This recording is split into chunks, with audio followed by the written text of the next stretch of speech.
ओम नमो भगवते वासुदेवाय। तो आज हम लोग श्रीमद् भागवतम के तृतीय स्कंद के 8वें अध्याय का 5वां और 6वां 2 श्लोका लेते हैं। तो हम लोग जो है शंकरषण भगवान के बारे में जान रहे थे, जो चाहे कुमार और ऋषि कुछ उनके बारे में पूछ रहे थे। तो श्लोक है, स्वधुन्यदाद्रो स्वजटा कलाप रूपिस्प्रशन्तश्चरणोपधानं पद्मं यदचर्यन्त हिराजकन्यः सप्रेम नाना बलिर्बिभ्रात्र। तो इसमें कह रहे हैं स्वधुर्निधुन, यानी कि स्वधुर्न्याद्रो, यानी कि गंगा मैया जो होती हैं, गंगा मैया के जल से, स्वधुर्न गंगा मैया के जल से क्या था, आद्रव, आद्र मीन्स हम लोग नहीं कहते भीगे हुए, तो गंगा मैया के जल से भीग गए थे। क्या, स्वजटा कलाप है, स्वजटा यानी कि उनके स्वयं के, जटा मीन्स बाल, उनके स्वयं के बाल जो भीग गए थे। जो कौन, जो 4 कुमार ऊपर से उतरे थे और उनके साथ ऋषि थे। तो 4 कुमार जो थे, सनंदन सनत कुमार, इन लोगों के तो जो हम लोग फोटो में देखते हैं भागवतम में और उसमें, तो उन लोगों की तो कोई जटाएं थी नहीं, वो लोग तो बिल्कुल ऐसे, उन लोगों की सपाट चांद है। लेकिन जो उनके साथ ऋषि आए थे, शायद उनकी जटाओं की बात हो रही है। तो चूंकि मुनिगण गंगा नदी के माध्यम से आए थे, ऊपर से गंगा नदी के माध्यम से वो मुनिगण आए थे और 4 कुमार आए थे। तो जब गंगा नदी के माध्यम से आएंगे तो बाल स्वाभाविक है भीग जाएंगे उनके। तो उच्चतर लोकों से निम्नतर, क्योंकि ये जो ऋषि मुनि होते हैं ये उच्चतर ऊपर के लोकों में रहते हैं, तो वहाँ के लोकों से आए थे, भाग में आए, निम्नतर भागों में आए थे, तो इसलिए उनके बाल भीगे हुए थे। स्वजटा जो है कलाप है, रौद। तो उन्होंने श्री भगवान के उन चरण कमलों को स्पर्श किया। किन्ने? ऋषि मुनि ने और 4 कुमारों ने। तो जिनकी पूजा नागराज की कन्याओं द्वारा अच्छे पति की कामना से विविध सामग्री द्वारा की जाती है। जिन लोगों की पूजा कौन करती है? नागराज की कन्याएं करती हैं। किसकी वजह से करती है? कि उन्हें जो है पति अच्छा मिले। तो गंगा का जल जो होता है वो सीधे भगवान विष्णु के चरण कमलों से प्रभावित होता है। इसीलिए तो जो गंगा जल होता है, तो भगवान विष्णु को उससे नहलाते नहीं, क्योंकि उनके गंगा मैया उनके चरण कमलों को स्पर्श करती हैं, इसलिए ऊपर से नहीं करते हैं। ऐसे हमने किसी लेक्चर में सुना था प्रभु जी के। तो गंगा का जल सीधे विष्णु के चरण कमलों से हम लोगों ने देखा ना कि गंगा मैया कितनी उफान ले रही थी जब श्री कृष्ण को नंद बाबा छोड़ने जा रहे थे, यमुना जी सॉरी, तो उन्होंने पैर नीचे डाला था, तो गंगा यमुना इनके पैरों, और गंगा मैया की कथा भी ऐसी थी। जब वो वामन महाराज थे, उन्होंने जब 3 लोग नापे थे, बलि महाराज ने जो उन्हें दिया था वचन, तो जैसे ही उन्होंने तीसरा पैर आकाश नापने के लिए बढ़ाया, तो ऊपर जो है आकाश गंगा में उसमें छेद हुआ, और वो गंगा मैया वहाँ से जो, जिसको हम लोग कार्णव सागर कहते हैं ऊपर, तो वो कार्णव सागर से गंगा मैया आई और भगवान के पैर के अंगूठे से होते हुए आई गंगा मैया। तो इसलिए इन भगवान के चरणों से होकर आती हैं गंगा मैया। और उनका मार्ग ब्रह्मांड के उच्चतम लोकों से लेकर निम्नतक लोक तक जाता है, और ऊपर के सभी लोगों को पवित्र करती हुई आती हैं गंगा मैया। ऊपर के जितने भी 7 लोक हैं उनको पवित्र करती हुई नीचे तक जाती हैं मैया।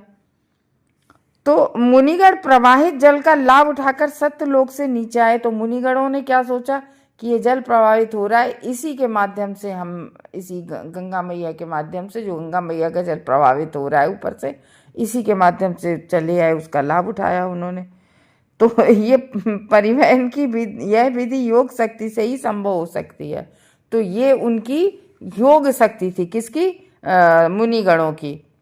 अब जैसे नारद मुनि है, तो वो, उन्हें परमिशन है, वो किसी भी ब्रह्मांड में, कहीं भी, किसी भी जगह, किसी भी लोक में, किसी भी समय कहीं भी आ जा सकते हैं, 1 सेकंड में कहीं भी पहुंच सकते हैं। तो ये क्या है? ये उनकी उनके योग से वो अपने पहुंच जाते हैं। तो यदि कोई नदी हजारों मील तक प्रवाहित होती है, हजारों मील तक बह रही है, तो पूर्ण योगी इनके जल में केवल डुबकी लगाकर एक स्थान से दूसरे स्थान पर पहुंच सकते हैं। तो जैसे उन्होंने यहाँ डुबकी लगाई और उन्होंने मन में किया कि हम यहाँ पहुंच जाएं, तो जब ऊपर निकलेंगे डुबकी लगा के तो वो उसी जगह निकलेंगे। ये योग माया होती है, योग होती है। तो गंगा ही एक ऐसी नदी है जो पूरे ब्रह्मांड में प्रभावित हो रही। गंगा मैया ऐसी है जो अपना पूरा जितना ब्रह्मांड है वो ब्रह्मांड के हर जगह प्रभावित हो रही है। और मुनिगण क्या करते हैं? इस नदी के माध्यम से ब्रह्मांड भर में यात्रा करते हैं। तो इसीलिए जो इसमें श्लोक में आया कि उनके बाल गीले थे, इससे ये सूचित हो रहा है कि श्री विष्णु के जो चरण कमल से सीधे निकले जल गंगा से ही बाल गीले थे उनके, मुनिगणों के।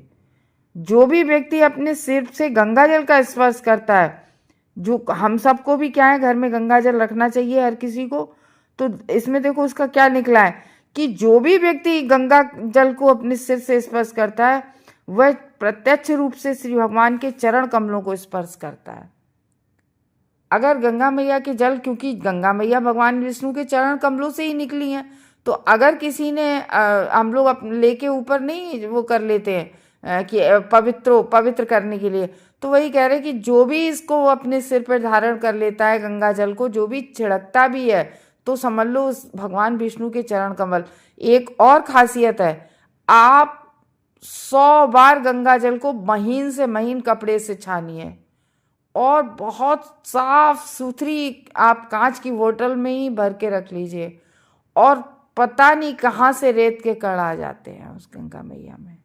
तो क्योंकि उस जल में भगवान की चरण धूलि होती है। तो और संपूर्ण पाप कृत्यों के फलों से मुक्त हो जाता है। जो भी गंगा के जल को धारण करता है वो सभी पापों से मुक्त हो जाता है। इतनी शक्ति होती है भगवान के चरणों से निकली हुई गंगा मैया में। तो यदि कोई व्यक्ति गंगा में स्नान करने या समस्त पापों से धुल जाने के बाद फिर से पाप करने में अपने आप को बचाता है, तो निश्चित ही रूप से उसका उद्धार हो जाता है। ये बहुत बड़ी बात कही है। जैसे ये इसको समझना होगा कि जैसे आपने गंगा मैया में आप नहा के आपने क्या सोचा कि अब हम गंगा में अपने सारे पाप धोआए लाओ और पाप कर लेते हैं। ये सेम वैसे ही होता है जैसे क्रिश्चियंस लोग नहीं होते हैं कि पूरे सप्ताह पाप कर्म करते हैं, गलत कार्य करते हैं, और सैटरडे को या सैटरडे संडे को जाके मतलब जो लास्ट वीक में अपने पापों को कबूल लेते हैं और सोचते हैं कि मेरे सारे पाप धुल गए, और मंडे से फिर पाप कर्म शुरू कर देते हैं। तो ये तो वही हुआ ना कि हाथी जाता है नहाने गंगा मैया में और आके फिर धूल में लपेट लेता है, फिर गंगा मैया में जाके धूल को धोआता है, फिर धूल को लपेट लेता है अपने शरीर में। तो ये तो वही बात हो गई। तो इसीलिए लिखा है साफ कि ऐसा नहीं है कि पाप कर्म न फिर पापों में लिप्त हो गए। उसमें साफ लिखा है कि जो पाप कर्म करने से अपने आप को बचाता है, मतलब एक बार गंगा मैया में नहा लिया, गंगा मैया ने आपके सारे पापों को धुल दिया, चलो जितने भी आपने पाप किए। यही नाम जप में भी होता है कि नाम जप आप कर रहे हैं और आप ये सोचो कि लिखा तो है हमारी भागवत में कि भगवान का नाम लेने से सारे पाप कर्म नष्ट हो जाते हैं, तो चलो अब और पाप कर लेते हैं। तो ये तो नहीं कोई बात रही ना। तो इसलिए लिखा है कि जो गंगा में एक बार नहा के और फिर उसके बाद में पाप कर्म नहीं करता है और पाप कर्म से अपने आप को बचाए रखता है, तो ऐसे व्यक्ति का निश्चित रूप से उद्धार हो जाता है। अब तुम सोचो कि हम फिर पाप कर लें, फिर नाम जप से उसको नष्ट कर लें, फिर नहीं, ये इससे नहीं होता है। तो कह रहे कि ऐसे व्यक्ति का उद्धार होता है जो गंगा में नहा लिया, पाप कर्म नष्ट हो गए, अब दोबारा पाप नहीं करने हैं। किंतु यदि वह पुनः पाप कर्म करने लगता है तो उसका गंगा स्नान हाथी के स्नान की तरह हुआ, जो नदी में ठीक से नहाता है किंतु बाद में भूमि पर धूल से अपने शरीर को दूषित करके सारा किया कराया बिगाड़ लेता है। तो यही भक्त की वो होती है कि जब भक्त भक्ति में लग जाता है, जिसने नाम जप में लग गया, तो फिर वो फिर पाप कर्म में लिप्त कभी हो ही नहीं सकता है, बराबर नाम जप करता रहे। ये है मतलब नित्यम वाली बात आती है। तो फिर उसके बाद में है मोह गुणम तो बचसानुरागा स्खलत पदीनास कृतानि तज्ज्ञा किरीट शास्त्रा मणि प्रभेक प्रद्योतितोताम फला सहस्त्रम। बहुत अच्छा श्लोक है। इसमें कह रहे हैं कि मुहुर गृणंतो, मुह हम लोग नहीं जिसको कहते हैं मुहुर, मुहुर मुहुर मीन्स बार बार उसी कार्य को करना। तो बार बार गृणंता, गृणंता मीन्स गुणगान करते हैं। किनका? उन भगवान का गुणगान। किसका गुणगान किया जाता है? भगवान का किया जाता है। तो कैसे गुणगान करते हैं? बचसा शब्दों से। और कैसे बचना सुना अनुरागा, मतलब अनुराग भरे बचनों से, बड़े प्रेम भरे बचनों से। तो कभी कभी हम लोग भी ना बहुत भाव भक्ति में जब डूब जाते हैं, कभी कभी ऐसा होता है, तो मुंह से है ना हम लोगों के शब्द भी नहीं निकलते हैं, भाव से भर जाना। तो जैसे नहीं चैतन्य महाप्रभु जब संकीर्तन करते थे तो कभी कभी वो इतने भाव में डूब जाते थे कि उन्हें अष्ट सात्विक विकार हो जाते थे, आंखों से आंसू बहने लगते थे, मुंह से वाणी नहीं निकलती थी, सारे रोंगटे खड़े हो जाते थे। मतलब ये अष्ट सात्विक विकार हो जाते थे महाप्रभु में। चैतन्य चैतामृत पढ़िए तो उसमें सब दिया है।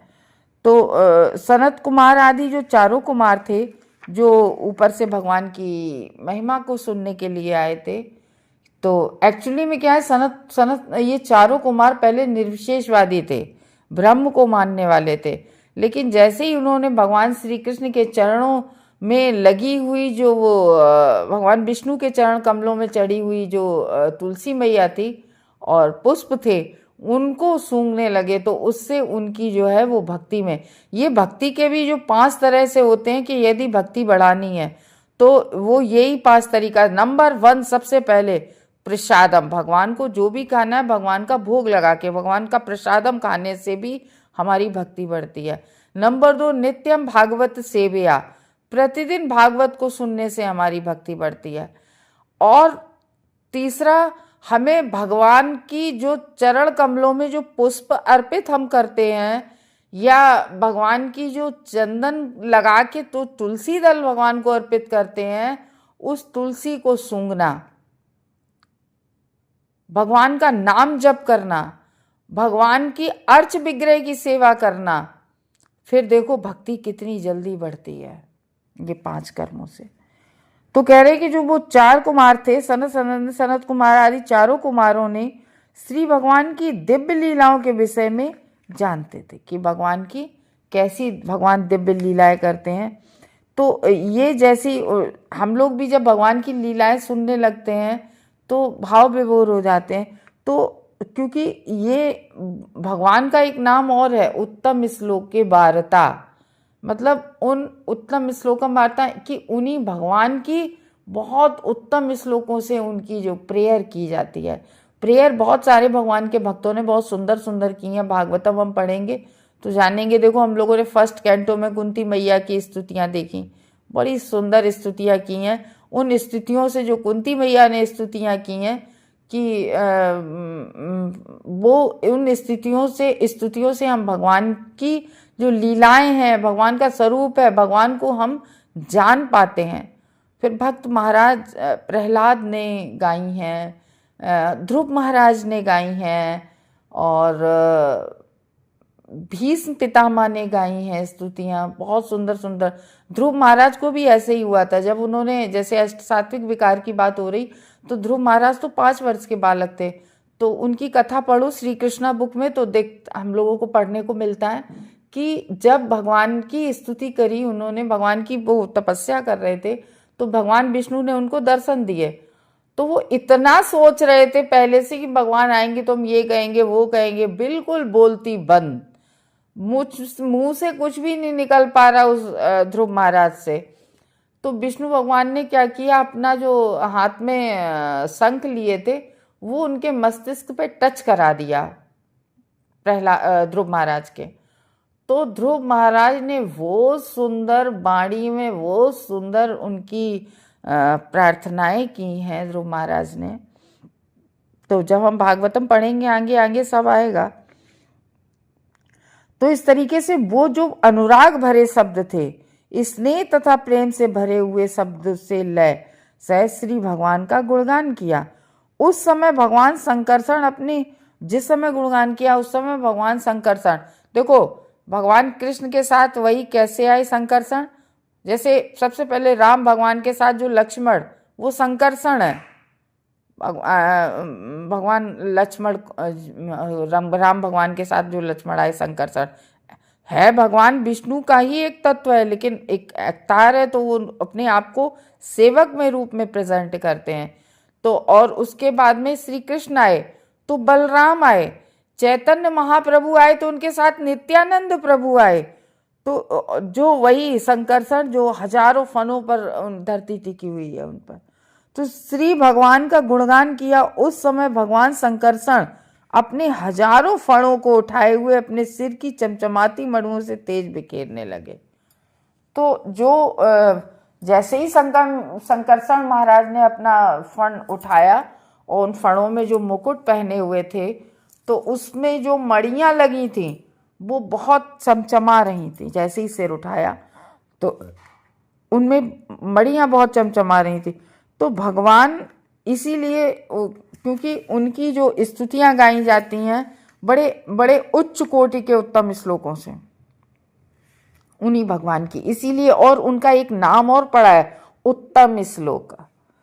तो इसका अर्थ है कि पूजा जो भगवान है, भगवान विष्णु, उनके भक्तों के द्वारा जो उनकी पूजा की जाती है वो बहुत ही सुंदर चुने हुए शब्दों से की जाती है।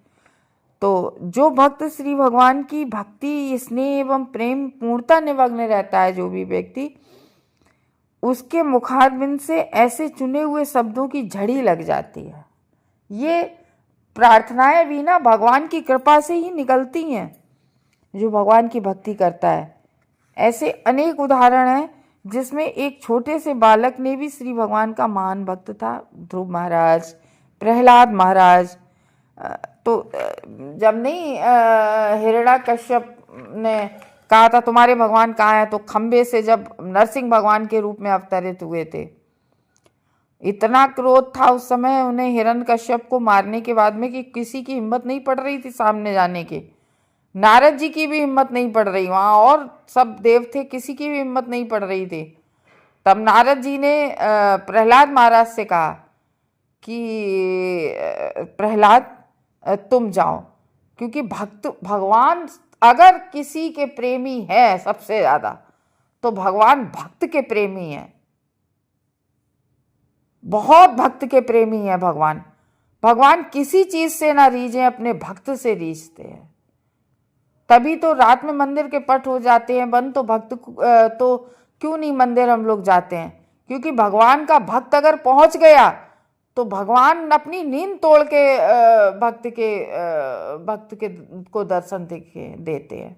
बहुत भक्त के प्रेमी होते हैं भगवान जी। तो इस तरीके से मुखारविंद से ऐसे चुने हुए शब्द भक्तों के मुंह से निकलने लगते हैं भगवत कृपा से। तो उस समय जब प्रहलाद महाराज गए तो उन्होंने स्तुति गाने लगे, तो तुरंत नरसिंह भगवान ने प्रहलाद महाराज को प्यार किया और उनको मतलब सिंह के आधा सिंह के रूप में थे, तो अपनी नरसिंह भगवान अपनी जीभ से उनको चाटने लगे थे प्रहलाद महाराज को, और बहुत प्यार किया था उनको। तो ये है, और तो उनसे कहा ही था तुम्हें क्या मांगना क्या चाहिए, लेकिन इस तरीके से उन्हें प्यार दिया था। तो भगवान का महान जो भक्त होता है वो भगवान की लीलाओं का गुणगान करने के लिए चुने हुए शब्दों से उत्तम स्तुति करता है। देखो वो कहती है ना विपदा, वो कुंती माता स्तुति में अपने कहती हैं विपदा संतुता, यानी कि बार बार हम पर विपत्ति आए, ताकि हम जब विपत्ति आए तो आप हमें दर्शन दें और आपके दर्शन से जन्म मृत्यु, जितने बार आपके दर्शन होते हैं जन्म मृत्यु के चक्र से हम मुक्त होते हैं। तो उत्तम स्तुति करते। दूसरे शब्दों में मधुर स्नेह तथा प्रेम उत्पन्न हुए बिना कोई भी श्री भगवान की स्तुति उत्कृष्ट ढंग से नहीं कर सकता है। तो जब भगवान से प्रेम होगा वही तो भगवान की स्तुति कर पाएगा। भाई बिना प्रेम के, अब भौतिक जगत में ही देख लो कि अगर हमें किसी से प्रेम होगा तो हम उससे बड़े प्रेम से अच्छे से बात करेंगे ना, और अगर किसी से प्रेम नहीं होगा तो हम किसी से बात क्यों करेंगे। घर में एक पत्नी होती है, गृहिणी होती है, वो अपने बच्चों के लिए, पति के लिए रात में उठ के भी भोजन बनाती है। क्यों बनाती है भाई, किसी और के लिए क्यों नहीं। प्रेम होता है ना, तो इसलिए हर कार्य करने के लिए तैयार होती है ना। चाहे वो 4 रात की जगी हो और उसका बच्चा अगर भूखा है तो वह अपने बच्चों को फीड कराने के लिए जगेगी ना। तो ये होता है कि जहाँ इसी तरीके से भगवान से जिसके प्रेम होगे तो उसी के मुंह से तो उत्तम श्लोक निकलेंगे, वही तो भगवान की स्तुति गा पाएगा, वही तो भगवान की स्तुति कर पाएगा। तो इस तरीके से जो वो 4 कुमार और ऋषिगण जो है वो भगवान की उत्तम वार्ता सुनने के लिए पृथ्वी पर। कभी हम बहुत छोटे थे तो कभी कभी भगवान कहते थे अरे देवता भी तरसते हैं पृथ्वी पर आने के लिए। तो वो बात अब जब हम भागवत और भगवत गीता पढ़ते हैं तो समझ आती है कि क्यों विदुर महाराज यमराज थे, क्यों आए। भागवत और लीलाएं तो भगवान की कथाएं तो सब जानते हैं, लेकिन परम आनंद जो भगवान का भक्त होता है भगवान की लीलाओं को वही कथा सुन लेता है और बार बार उसी कथा को सुनता है। और सुनाओ, विदुर महाराज मैत्रेय ऋषि से कह रहे हैं और सुनाओ और बताओ। और जबकि महाभागवत थे विदुर भी क्या जानते नहीं थे, लेकिन और सुनाओ।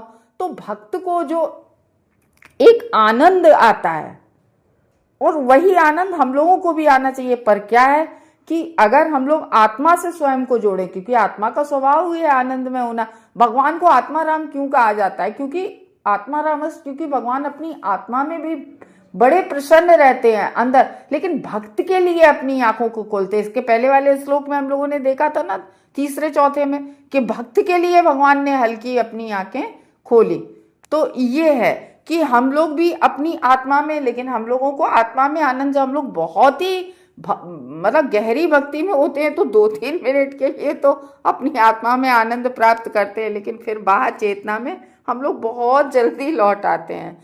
तो इस तरीके से कह रहे हैं कि हमें एक प्रैक्टिस करनी चाहिए कि अपने आत्मा जो है वो आनंद में, अपनी आत्मा में आनंदित होने के लिए वो कैसे भगवत भक्ति के लिए करके ही हो पाते हैं अपन। हरे कृष्णा।